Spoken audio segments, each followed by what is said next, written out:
Thanks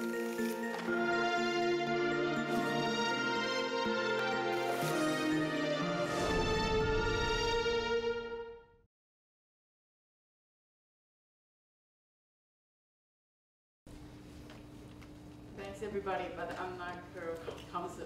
No.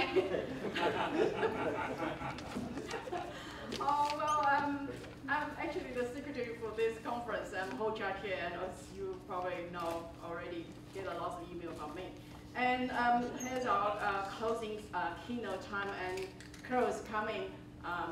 He was actually here, but he was just go out to have a fresh air and come back. And so during this time, I'm going to give him an introduction brief. Kirill Thompson, although he's going to give us a closing keynote, but actually he's the one who initiated this very first in Taiwan APSafe conference. So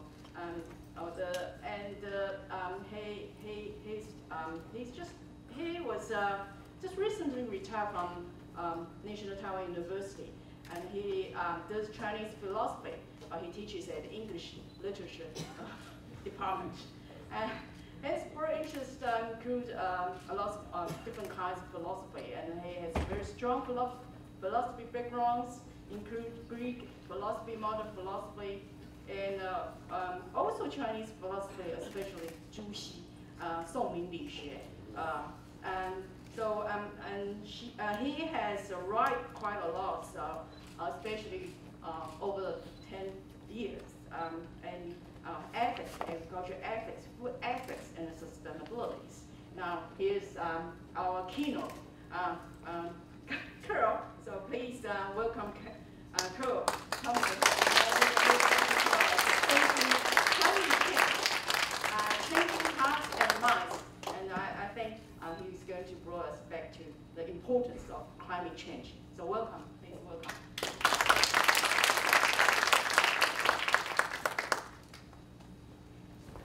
Okay, well, thank you, Professor Chui, and thank you very much to the conference organizers for working so hard to create such a wonderful event. It's successful beyond expectation, and Chairman Wang and Professor Chui, and of course Paul Thompson and Matthias and my old friend Professor Guo. Okay, I should preface this by saying, like in the humanities where we do critical thinking and things like that, we feel like the scientists and technologists, they can understand and they can track climate change, but they don't know how to reach the people. They don't know how to change minds and hearts.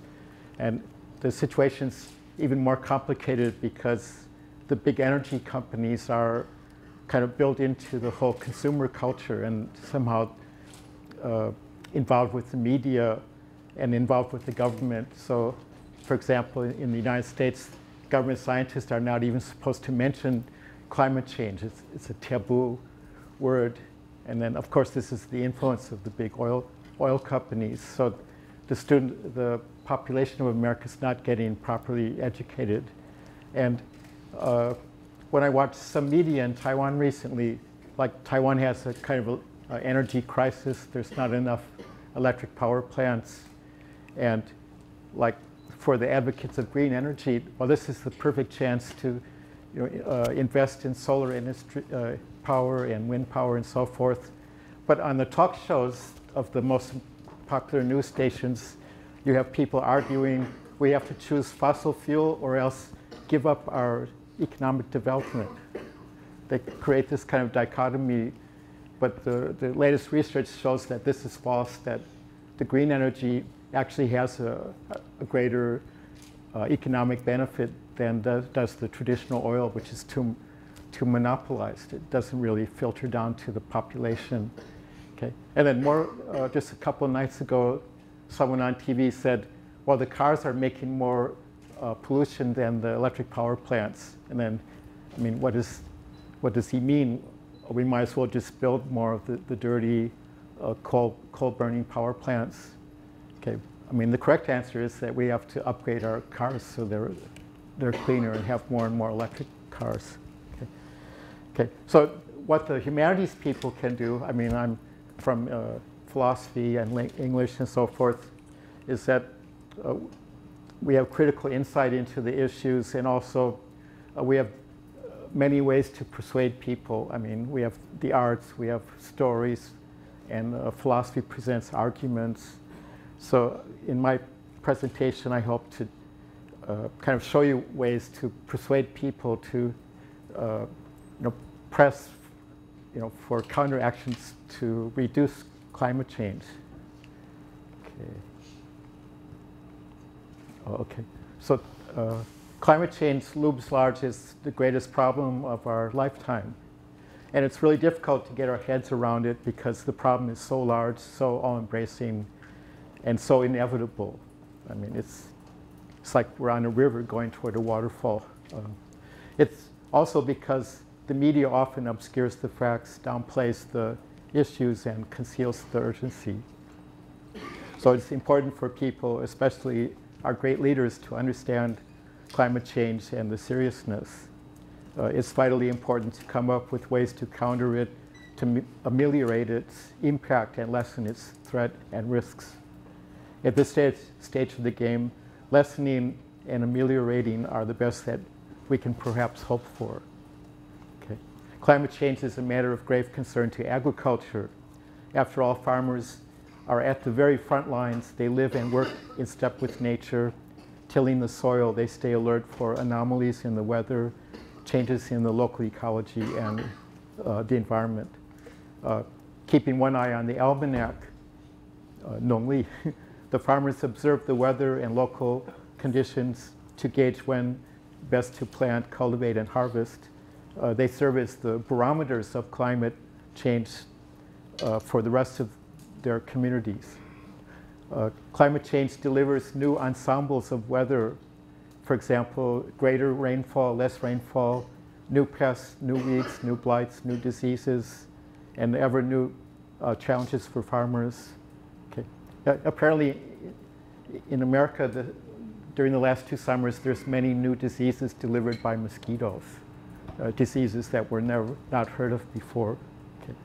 Notably, climate change affects vital symbiotic relationships in nature.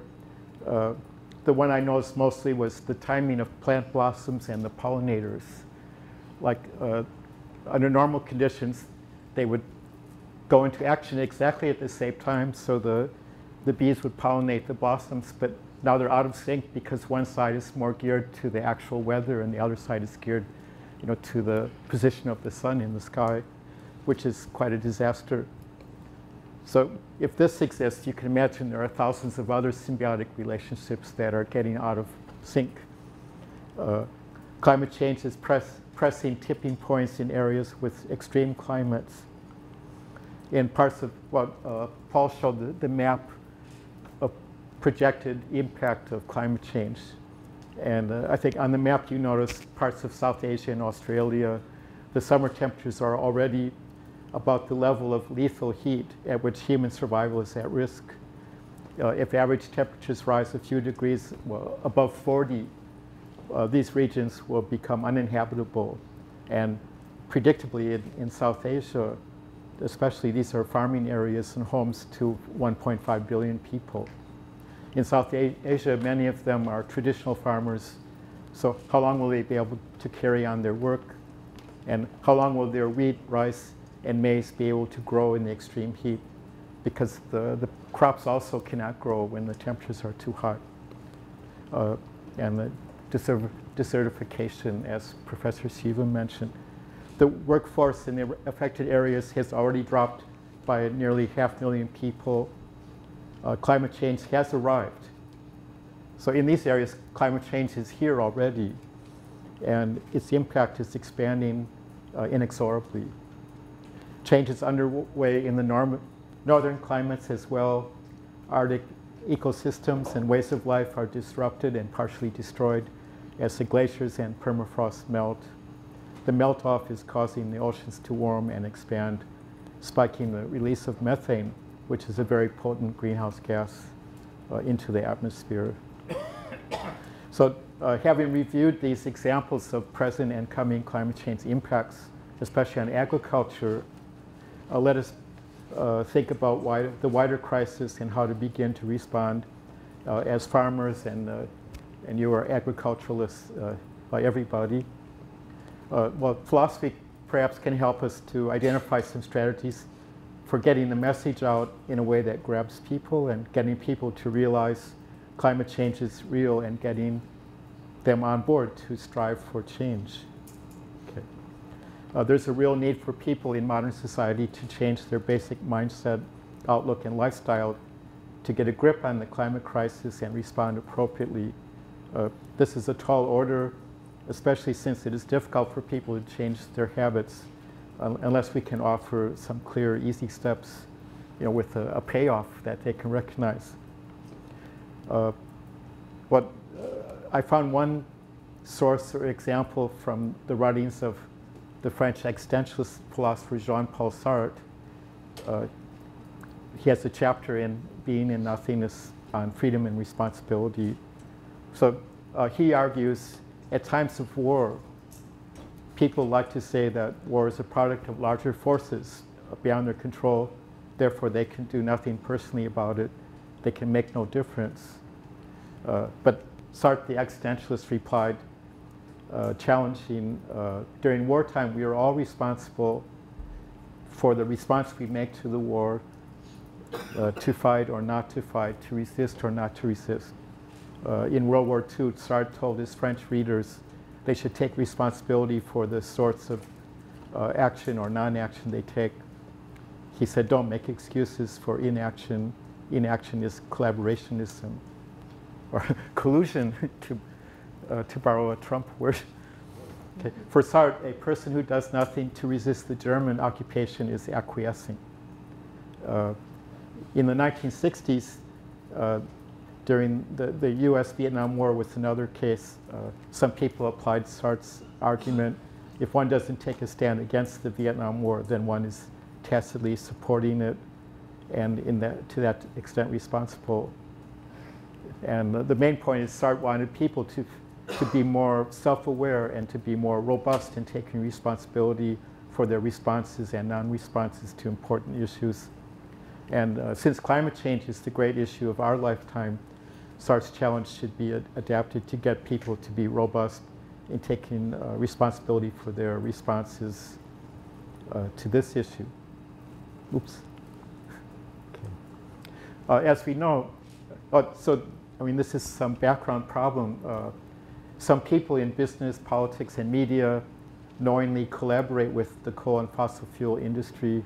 But I gave you two examples in the beginning of my lecture. The American government not letting scientists talk about climate change, and then these media talk show people in Taiwan are arguing for the fossil fuel energy.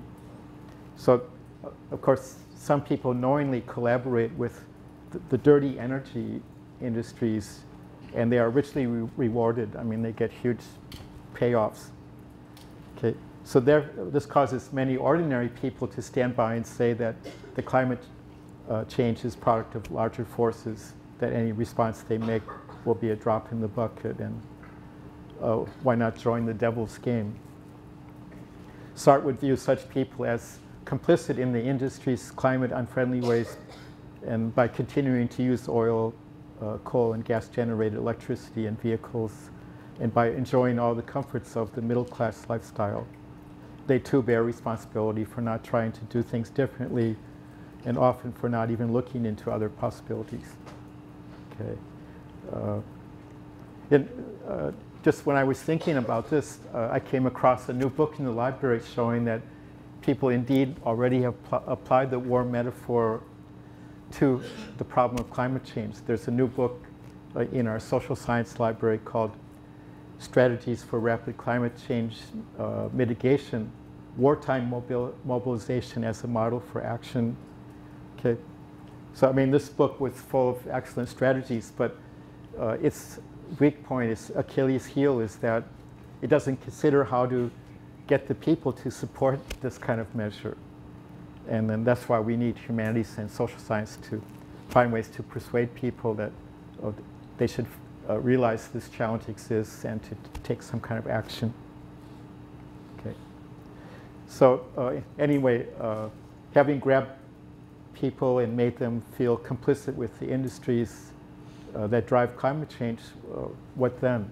Even if START's moral wake-up call is issued and people start to feel responsible for climate change, how can they respond in meaningful ways?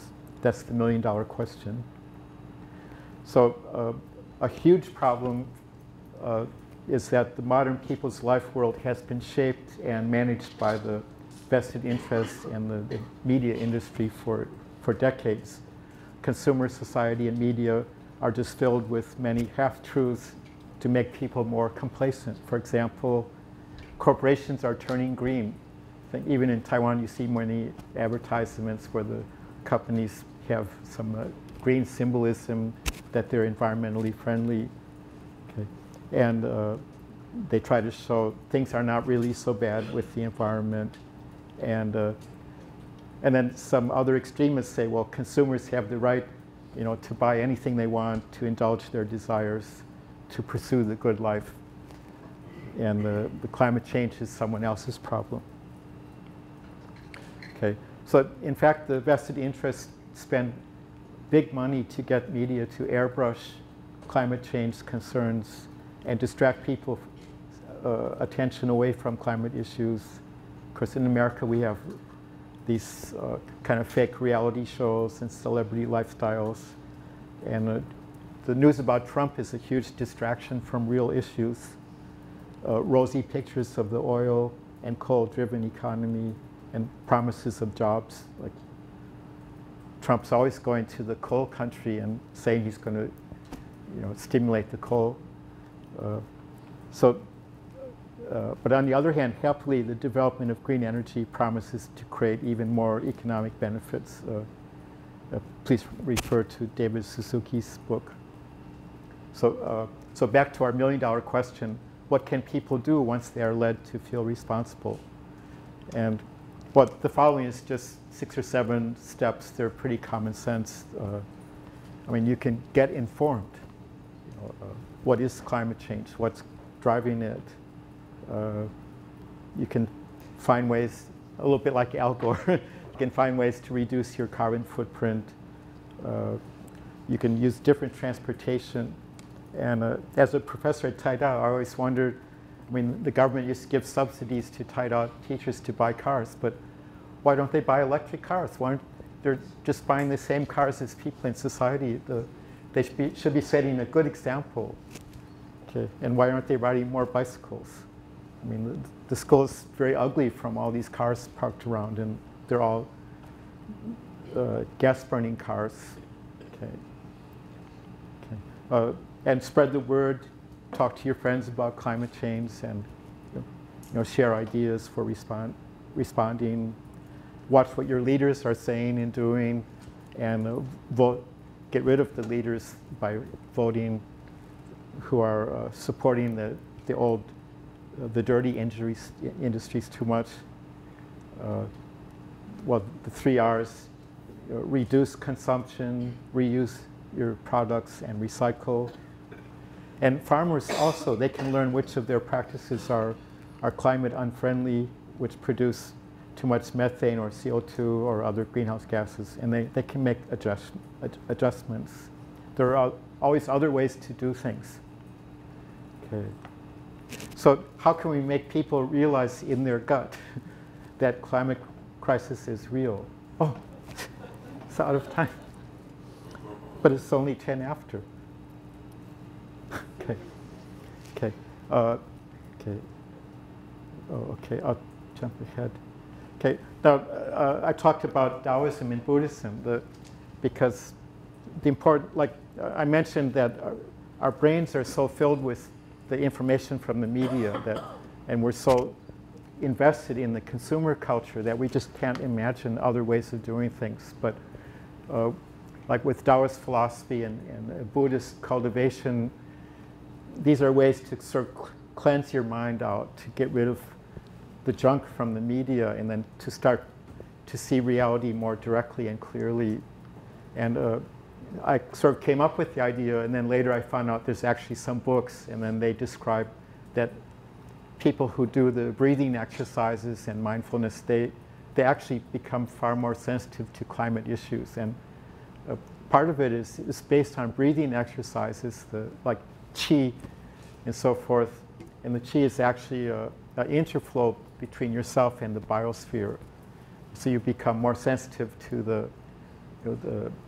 the fever of the biosphere, and then you want to respond in ways to help it to heal itself. So I see some great resources in Eastern philosophy, for sensitizing people to the climate issue and changing lifestyles to get out of this consumer mindset. Well, the consumer mindset is based on a kind of egocentric, desire to own properties, to own things, to use things for yourself, for your immediate pleasure. But with this kind of mindfulness cultivation, then you realize that you feel a sense of unity with all things. So you don't need to own individual things, but you're more in the whole flow, and the world actually becomes more diverse and interesting and richer in that mindset than it does in this consumerist one, which is actually frustrating in the long run. Okay. I'll just jump to the concluding slides. Okay. See, I prepared too much. Okay. See, I got very enthusiastic about this. Okay. Obstacles. Oh, okay. Conclusions. Okay. Okay. So above, we notice the seriousness of the climate change problem, the obscuring and ignoring of climate change message by the media, the vulnerability of farmers to climate change, the call to action to counter climate change, the call to open people's hearts and minds so they will think and live in climate-friendly ways. Okay, just wrap it up. Finally, we notice the vested interest quest to continue invasive, environmentally damaging fossil fuel extraction. Climate change is the most serious problem of our lifetime. Since it is so large, it remains hard to get a grip on it. Agriculture is highly vulnerable, so we agriculturalists must learn about climate change, be alert to its indications, think of the risks. We must, we're academics, we should think about climate issues in our thoughts, in our research, and in our classes. Okay. We must get our students thinking about climate change. We should work with colleagues across the strait, like in Fujian, because we're a whole climate zone. We're not just Taiwan alone. We're in a climate hotspot, and it's generated across the Taiwan Strait. And I have an article on this if you're interested. And share information with colleagues and students worldwide for comparison and discussion. Work with earth scientists to get the long-term projections about climate effects. And finally, press for a shift in Taiwan's economy to make it more sustainable and climate-friendly. Taiwan is in a hot zone with high pollution and greenhouse gas. Taiwan itself is a producer of these things, and as well as vulnerable. Okay. And Taiwan is very high-tech, so you have the brains and technology to promote clean energy. And if Denmark and Holland and Costa Rica and Puerto Rico can do it, Taiwan can do it also. Okay, okay, sorry for going on. Thank you.